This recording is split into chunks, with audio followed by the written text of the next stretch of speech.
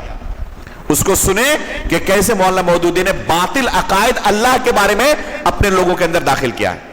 ان کی جو تفسیر ہے نا، یہ تفسیر خرافات کا مجموعہ ہے۔ تفہیم القرآن یہ خرافات کا مجموعہ ہے، لہذا ایسے باطل کتابوں سے، منحرف کتابوں سے، زہرآلود کتابوں سے آپ دین سیکھنے جائیں گے تو تباہ و برباد ہو جائے گا آپ کا دین۔ تو یہ ایک بڑا فتنہ ہے، برادرز کا فتنہ، اور ایک بڑا فتنہ ہے منحرفین دعات کا فتنہ۔ ان دونوں فتنوں سے اپنے آپ کو اور اپنے نوجوانوں کو سنبھالنے کی اور بچانے کی ضرورت ہے۔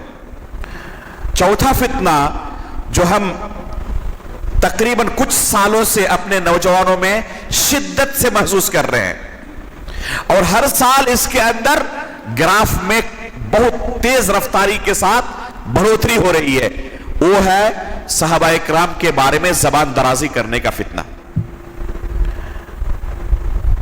تقریباً 40-50 سال پہلے یہ تصور نہیں تھا کہ کوئی اپنے آپ کو اہل سنت والجماعت میں سے قرار دے، اہل حدیث اور سلفی کہے، اور اپنے آپ کو رافضی اور شیعہ نہ کہے، اور ایسا شخص بھی صحابہ اکرام کے بارے میں زبان درازی کرے، اس کا تصور نہیں تھا۔ لیکن مولانا مودودی خلافت و ملوکیت نامی ایک کتاب لکھ کر انہوں نے اس ریڈ لائن کو بھی کراس کر ڈالا ہے، اور اس کتاب کے اندر صحابہ اکرام کی جو شکل و صورت پیش کی ہے، جن کے بارے میں اللہ تعالیٰ نے قرآن کریم کے اندر جنت کا وعدہ کیا ہے، جن کے ایمان کو اللہ نے معیار اور میزان قرار دیا ہے، دوسرے لوگوں کا ایمان ان کی طرح ہو قابل قبول، ان کی طرح نہ ہو مردود، یہ اللہ نے قرآن میں ہمیں ضابطہ دیا ہے۔ مولانا مودودی کی خلافت و ملوکیت کو پڑھے، بہت سارے لوگوں سے ہم نے خود سنا ان کا تبصرہ کہ واللہ پڑھ کے لگتا ہے کہ آج کے زمانے کے ہمارے گئے گزرے مسلمان صحابہ اکرام سے لاکھوں گنا اچھے ہیں۔ اس کتاب کو پڑھ کر آپ کو ایسا ہی لگے گا کہ اتنے برے لوگ تو نہیں آئے دنیا میں کبھی، ہمارے لوگ گرچہ ہم بہت ساری برائیوں کے اندر مبتلا ہیں، صحابہ اکرام سے تو اچھے ہی ہیں، ایسا لگے گا اس کتاب کو پڑھ کر۔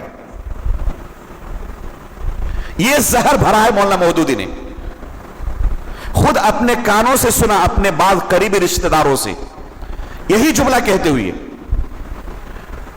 کہ بعض ایسی چیزیں ہم پڑھتے ہیں تو ایسا لگتا ہے ہمیں کہ ہمارے دور کے جو مسلمان ہیں چاہے لاکھ گئے گزرے ہوں صحابہ اکرام سے تو اچھے ہی ہیں۔